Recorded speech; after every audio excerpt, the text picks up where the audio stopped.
Good morning, dear students. Today, let us continue with the story A Horse and Two Goats by R.K. Narayan. If you had followed the previous video, we had reached to a point in the story where the foreigner had put into Muni's palms 10 rupee notes, thinking that Muni was interested in the money and was asking for the money as payment for the horse statue. The foreigner was absolutely sure that Muni was looking for the money for the horse statue, while Muni thought that the foreigner was interested in buying the goats because he was stroking them with care, affection and a lot of interest. When Muni had asked the foreigner whether he would be using his station wagon, the car that was there standing right before them, the foreigner understood that Muni meant something to do with the car and the transportation that he was going to use in order to carry away the horse statue. He said yes, he was going to use the station wagon to carry the statue away to Muni. Muni thought that he was going to carry away his goats in that station wagon. So there was this miscommunication and misinterpretation. There was this miscommunication and misinterpretation. And this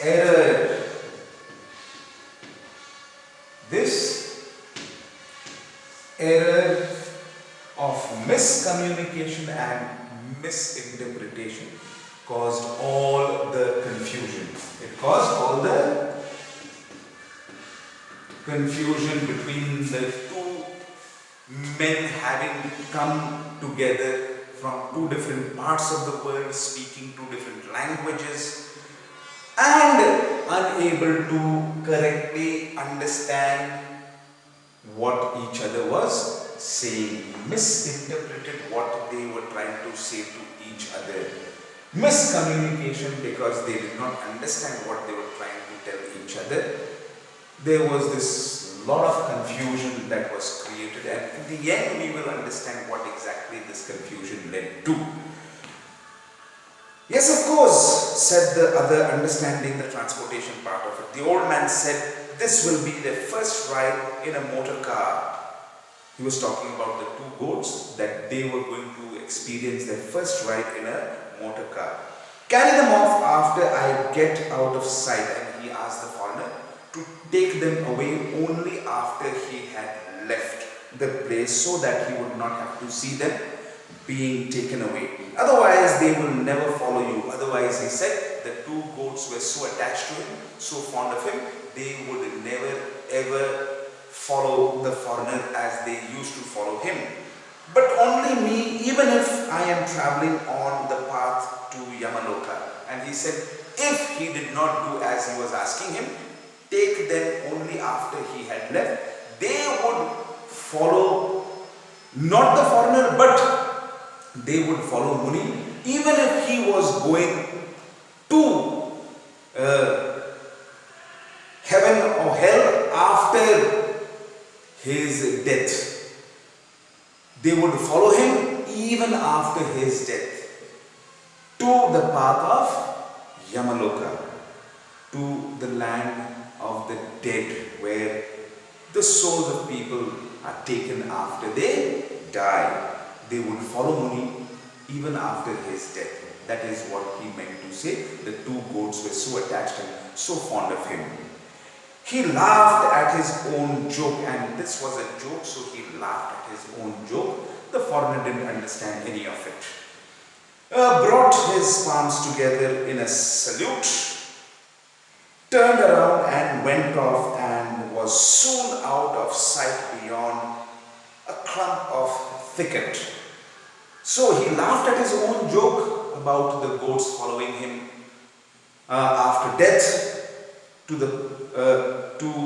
Yamaloka, and he put his palms together, greeting the foreigner, bidding him farewell, goodbye, turned around and went away, went off, and was soon out of sight beyond a clump of thicket, meaning a clump of trees that were there. He went and he was out of sight as far as the foreigner was concerned. The red man looked at the goats grazing peacefully there, perched on the pedestal of the horse, as the westerly sun touched off the ancient faded colors of the statue with a fresh splendor. Again, gentlemen, perched on the pedestal of the horse statue, he got himself up on the platform of the horse statue. As the sun, westerly sun means as the sun was setting, almost setting, as the westerly sun touched off the ancient, as the sun was setting, the light of the fading sun fell on this horse statue, the color of which had worn out and faded. And the light of the sun, the setting sun, added splendor to it, made it appear look beautiful. Splendor means add this shine and beauty to this horse, though it was old and the color had worn out and faded. He ruminated. He ruminated means he began to meditate. It's on the board. He began to meditate and think. He stopped. He began to ponder and think for a long time. And what did he think of? He must be gone to fetch some help, I suppose. The foreigner thought that Muni had left to go and find some other people to bring them back there and help him to carry off the horse statue. He didn't know that Muni was very happy. Muni had sold his 2 goats to him. So there was this clear misinterpretation and miscommunication. And this error caused all the confusion. I suppose he thought, he was thinking to himself that he had gone to get some help so that they would all together be able to get that horse statue into the station wagon and settle down to wait. And he sat down to wait for him to come back. When a truck came downhill, when he saw a truck coming that way, he stopped it. He stopped the truck and got the help of a couple of men who were on the truck. He asked them to kindly detach the horse from the platform, from the pedestal, and place it very carefully in his station wagon, in his car, so that he could drive away. He gave them 5 rupees each. Again, he spent money to get his work done.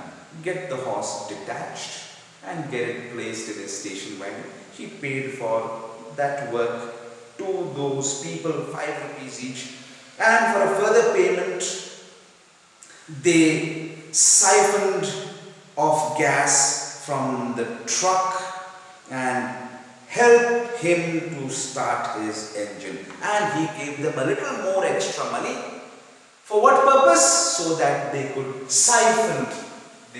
Siphon means they could quietly, over a short period of time in this case, take out gas from the truck, petrol from the truck illegally and give it to him so that he could drive off. So siphon actually meaning to draw off or take out in small amounts over a long period of time and do it illegally.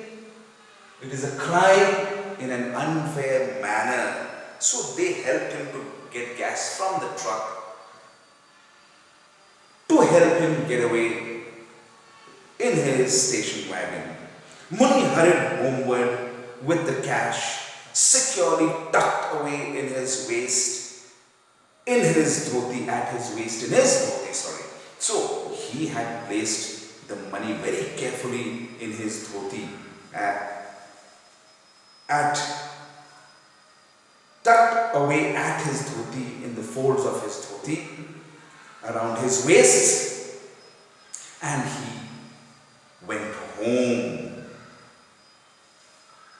He shut the street door and stole up softly to his wife as she squatted before the lit oven, wondering if by a miracle food would drop from the sky.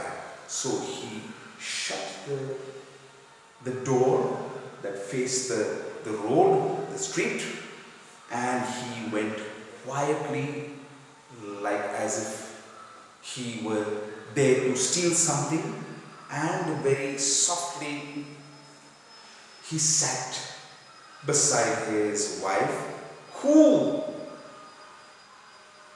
was squatted. Squatted means she was sitting crouched with her knees touching her chin before the fire that she had lit, thinking as to how she was going to prepare some dinner because there was nothing at home, and thinking whether by a chance of miracle some food would drop down from the sky. Muni displayed his fortune for the day. Muni then showed her what he had got. The money that is being considered here as fortune that he had earned that day. She snatched the notes from him, counted them by the glow of the fire, and cried, 100 rupees! How did you come by it? Have you been stealing? She was shocked. She snatched the money off his palms and she looked very carefully in the light of the fire, counted them all, and was shocked and surprised to note that there were 100 rupees in total. 100 rupees, she exclaimed. And she asked him, how had he come by it? Who had given it to him? How had he come upon that money, that big amount? Had he been stealing? She questioned him. I have sold our goats to a red-faced man. He said that he had sold the 2 goats and that is how he had got the money. He was absolutely crazy to have them. Gave me all this money and carried them off in his motor car. So he said that the foreigner was crazy enough, mad enough to buy the 2 goats, and it is the foreigner who had given him that money in exchange for his goats that he had sold to them, and he was very happy, he said to his wife, to carry them off in his motor car. Hardly had he said those words, hardly had those words left his lips, when they heard bleating outside. Bleating means they heard the 2 goats bleating, calling, making those sounds which goats make.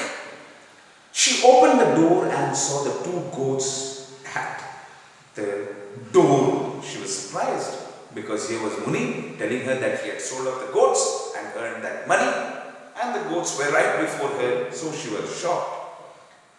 "Here they are," she said in a shock. "What's the meaning of all this?" So she needed an explanation. She asked him to explain how could he do so. There were the two goats. So from where had he got that big amount of money? He muttered, he spoke under his breath in a very low voice, not willing or not making sure that his wife would hear him what he was saying. He cursed. He began to say words of hate and seized. He held the goats in a very tight and sudden manner, caught them. One of the goats by its ears, one of the goats he caught by its ears and pulled and shouted, asking the goat, "Where is that man? Don't you know you are his?" He began to communicate and tell the goat. Did the goat not know that he had sold them to that red-faced man? And why were they there at that point of time? "Why did you come back?" he questioned the goat, wanting to know why had they come back to his house, their home. The goat only wriggled in his grip. Wriggled means it tried to free itself, twist and turn in a quick, wreathing manner so that it could get away from Muni's grip. He asked the same question of the other two. He asked the same question to the other goat as well. Did the goat not know that it belonged to the foreigner because the foreigner had paid for it? And why did it come back to his house? He was very angry at that point of time with the two goats. The goat shook itself off. The second goat also tried to get away, shook itself off Muni's grip. His wife glared at him. She looked at him in doubt. Doubt of what? Doubt that he had got the money by some unfair means, stealing it or having got it through something that was not legal. She looked at him for a long time. She stared at him in a very angry manner. In a very direct manner, she looked at him, and in a very angry manner, she stared at him. His wife glared at him and declared, and she made it very clear to him, if you have thieved, if he had stolen that money, the police will come tonight and break your bones. And she was sure that if he had stolen the money, she made him aware that the police would come that night, catch him, arrest him, and break his bones. Already there was a murder, and the police was going around questioning people, and there he was with such a big amount for these two simple people. Don't involve me, she said. She would not get herself involved. She would not have anything to do if the police came to their house. I will go away to my parents. She said that she would be leaving in case the police arrived at their home. She would leave him, and she was going home to her parents. So here you see, it is a very simple story, yet humorous, comical, a lot of fun involved. Why? Because of this miscommunication and misinterpretation, this error of miscommunication and misinterpretation by the two